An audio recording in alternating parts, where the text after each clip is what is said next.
My name is Khalea Turner, and I'm from New Orleans, and this is my story.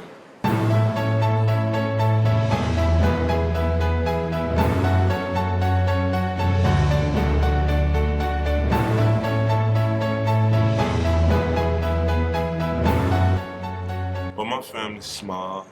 It's just me, my dad, my brothers, sisters, and my aunt. I have my brother, my mom. They live together. My dad, he lives in a different house. My mom's name is April Turner. My dad's name is Khalea Morris. My brother's name Randall Turner. My other brother's name Quentin Hawkins. My sister's name is Millicent Turner. That's all I have. Start with my mom. Well, my mom, she's funny. My dad's funny. My brothers, they're quiet, don't say too much. My sister, she's a hard worker. Well, everybody in my family's a hard worker, but my sister's really a hard worker. She worked a double shift at the police station, filling out papers. My mom, she's really the heartbeat. Like, she keeps everyone together. Ever since my grandmother passed, we haven't really been a family, but she tried to keep everyone together. Well, guys, this is how we do it down here in the dirty South, baby. Believe that, the squad blood. Excuse me, Me and New Orleans built this hate and love relationship over years. I had some terrible experience and I had some good experience. We don't got dogs, we got coyotes. Boston's half coyote, half lab. This is a dangerous dog. This dog right here, he bits a man in half. Come here, Boston. Let me see your teeth. Show me your teeth.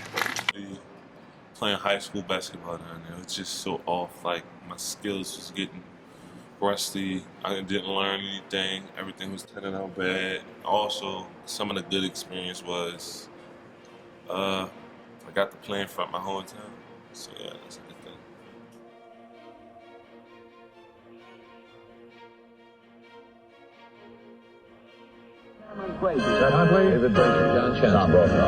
Worst fears realized. Tonight, entire towns have been wiped out around Gulfport, Mississippi. A local mayor says this is our tsunami. Underwater, here in New Orleans tonight, after the giant storm came the rising waters. Over 80% of the city is flooded. And a survivor story. One man clings to a tree when the storm surge hits and now picks through what's left of his home and his life.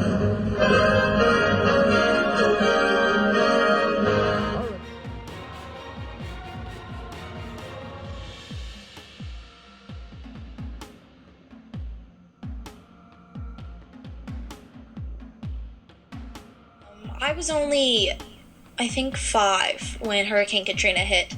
I was incredibly unaware of the kind of suffering and the kind of sadness that went on from the city that I grew up in and the city that I've grown to love.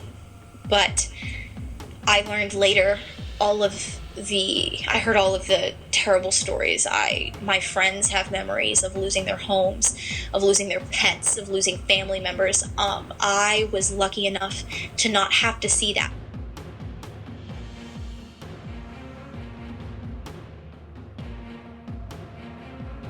Hurricane Katrina. This is a special edition of NBC Nightly News with Brian Williams, reporting tonight from New Orleans.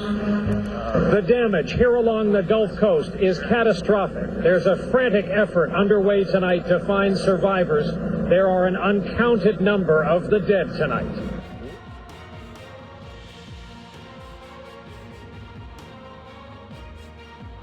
I also know funny stories, like the only restaurant open was KFC, and there was no more mashed potatoes, there was no more chicken, there was nothing was left. The only thing left was biscuits, and there was a line of like 200 cars waiting for biscuits because that's all that people had, and that would be so amazing to just get a biscuit. I know horrible stories of restaurant owners taking advantage of their customers. There was a woman who owned I think it might have been a hibachi restaurant, and they stopped serving salads because they knew that people would still come if they ripped people off and didn't give people everything they paid for, because that was all that people had.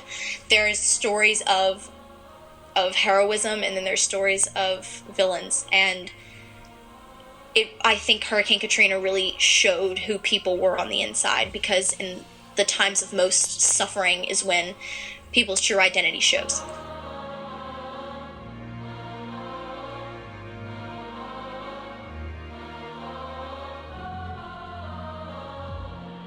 Tonight, looting was everywhere. In a city with no basic human services, there is little police can do. Today, we found the body of a dead man on a street corner. Mother Nature, we're just going to deal with it. That's all we have.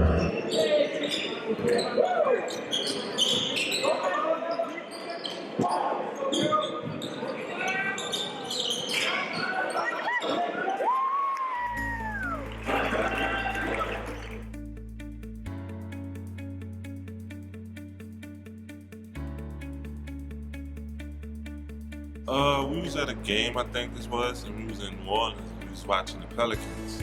And I was sitting next to this young lady, and it was Emmy. Most of you guys know her, Emmy. Her name's Karen. She was a young lady, and we was talking. And she just started talking to me. She's like, oh my God, you're so tall, how old are you? And stuff. I'm like, I'm 18 at the time, so yeah, we're talking. She's like, where are you going to college? I'm like, I'm going to college here. I might be going there. She's like, well, if you don't know, I can help you. That's when she introduced me into her husband, Andrew. Me and him went to talking. And after me and him went to talking, it just became like that. Come on, all right.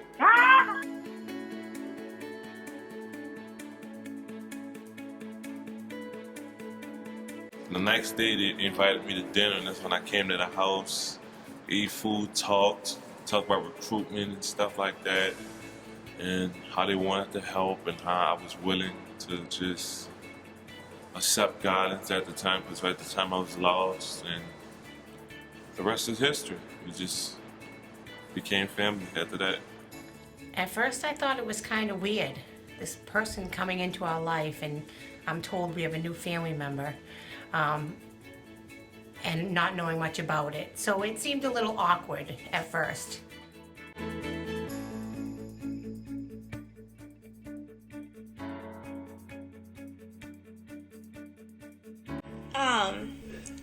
Kay becoming a part of the family changed my life, because though I have two stepbrothers, they were gone. And that's nobody's fault. They just weren't around as much. And I had always hoped and prayed that my parents would adopt somebody who could be my sibling and who could really be with me all the time. And I gave them pamphlets, and I Googled these children. And I'm gonna cry.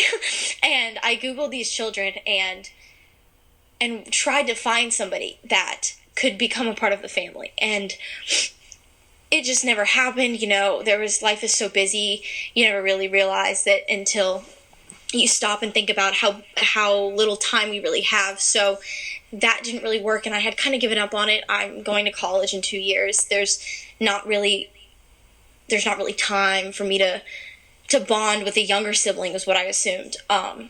And then about a year or two after I stopped pushing and I stopped looking, Kay kind of walked into my life, and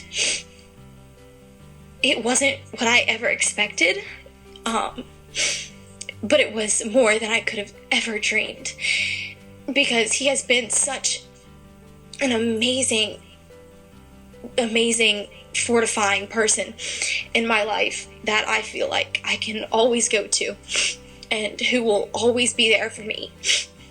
And because, your parents pass away, people leave, people get old, that's natural, but knowing that I'm not going to be by myself is a wonderful, wonderful feeling. He also taught me things that I had never thought about. I never knew what the inner city of New Orleans was like. I grew up in the suburbs, I never understood the fear that he had felt. And though he doesn't really talk about it, I know that that's there. And it taught me something about, it gave me some kind of culture in a sense. But I mean, him in my life really changed everything for me in a great way. It's like I get to have a big brother and a little brother at the same time, because he supports me in certain ways and I support him in certain ways. And I had always looked for that relationship, and I never thought I would get it with the 19-year-old kid who lived 45 minutes away from me when I was looking for 3-year-old children in Africa. But it's all the same love. To be honest with you, I don't know what I thought about it. I thought it was a nice idea that he came up here and he was going to learn our way of life up here, and I think it's a great idea for him. Good chance. It was fun getting to know him. You know, when he first got here, he was, you know, reserved and quiet, and, you know, probably trying to find his place, but he was introduced to so many people, and everybody just embraced him, and he's just really you know, he's respectful, and he's kind, and he's soft-spoken, and very somewhat easy, you know, he's easygoing, and it's just not that difficult to get to really like him. And my girls come to visit, and they've had, you know, they like talking to him and, you know, interacting with him, and you know, so he's, you know, he's really been a great asset to the family. Interesting. I think it's nice that he's going to get an education, play ball. Hopefully he goes on to play in the NBA. But he's a pleasurable kid. It's nice to meet him. I hope he does well. It's all good in the hood. We got the barbecue chicken, some shrimp. You dig. Oh, okay. So this isn't really a memory. It's just something that I always loved that he did. He sings Justin Bieber in the shower, which is hilarious to me, considering he's a 6'9", 265-pound, extremely African-American young male. This is not something that is very common, but he would belt out chords of Justin Bieber in the shower and talk. On one of the trips we went on to visit prep schools for him, I think it was Vermont, decided whether he would either marry Adele or be best friends with Justin Bieber. Hannah asked him this, and he was destroyed by the question and didn't know what to say, but finally answered that Justin would have to step aside because Adele was his one and only woman forever.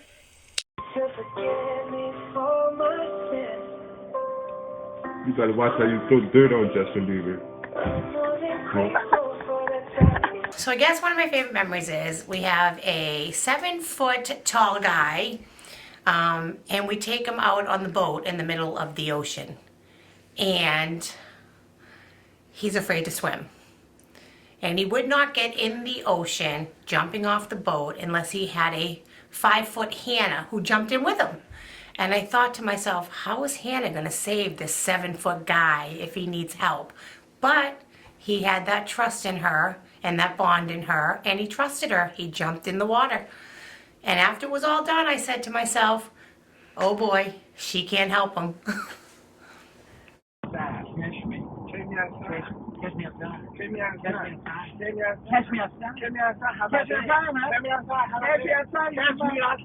Andrew and I are practical jokers, and there's a third member on the street, Bill, who's also a practical joker. And what Bill and I did one day was took Andrew's bench and moved it over here like we were hiding it on him.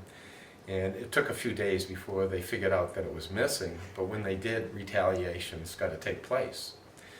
So things went back and forth until one day we took the bench and we put it down Bill's house, which is you know, about a quarter of a mile down the street towards the bay. And Andy and Kay and Savannah, you know, the whole family are looking for their bench, and they wound up heading down to Bill's, and they found the bench.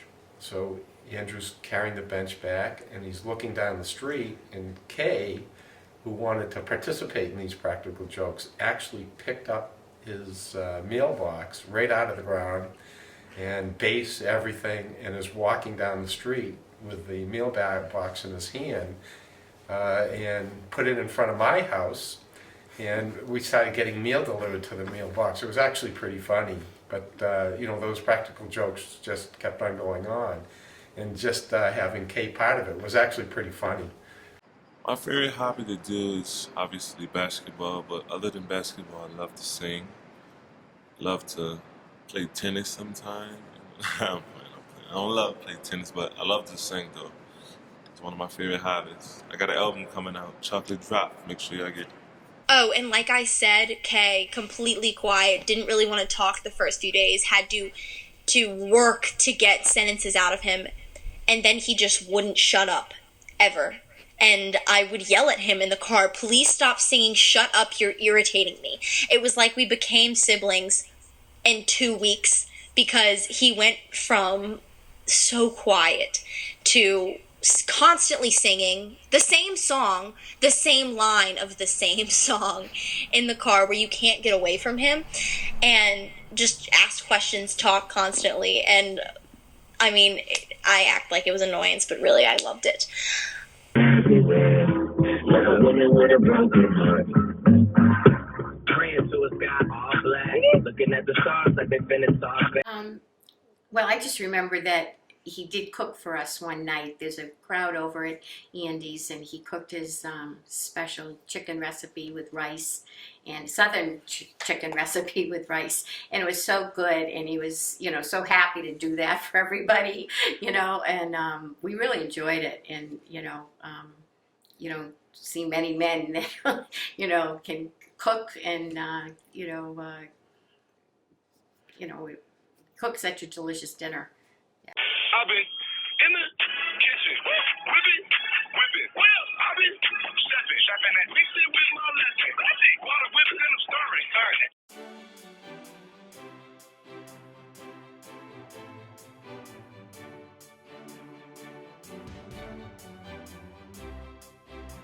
Life is for living means to me that whenever something brings you down, you just have to pull yourself up, because we have one life and it's to live.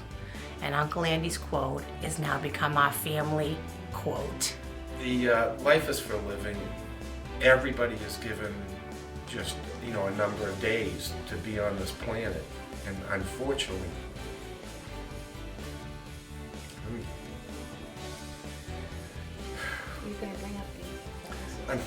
there's people in our family that just hasn't had as much days. So you care about everybody, you care about every day, and you do the best you can every day you can. That's all I have to say on that. Life is for living. As long as your foot touches the floor every day is a good day. Live for the best. Live today. Well, they both were like a second parents to me, you know. They took me in with open arms, and also I feel like they give me the quote in life to say life is for living, and live with courage and integrity each and every day. Yeah, thanks to them.